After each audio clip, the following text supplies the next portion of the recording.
লাভ ক্ষতির থেকে একটি খুব গুরুত্বপূর্ণ অঙ্ক। দেখো কি বলছে। এক ব্যক্তি 18% লাভে লবণ বিক্রি করে। প্রতি কিলোগ্রাম লবণ 8 টাকা কম মূল্যে বিক্রি করলে 22% ক্ষতি হয়। প্রতি কিলোগ্রাম লবণের নূতন মূল্য কত? দেখো কিভাবে করতে হবে। প্রথমে কি বলেছে? 18% লাভে। তারপর কি বলেছে? 22% ক্ষতিতে।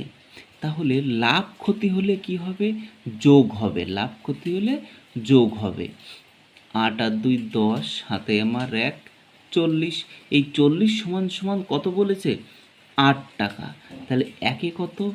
8/40। আর 100-তে কত? তাহলে আমরা কিসে? ক্রয় মূল্যতে চলে যাব। কাটো, 4 দুগুণে 8। তার মানে এই 20 টাকা আছে কি ক্রয় মূল্য। কিন্তু আমার উত্তর কী চেয়েছে? নতুন মূল্য কত? তাহলে নতুন কি হবে? এই বিক্রয় করে 22% যে ক্ষতি হবে, 22% ক্ষতি হবে।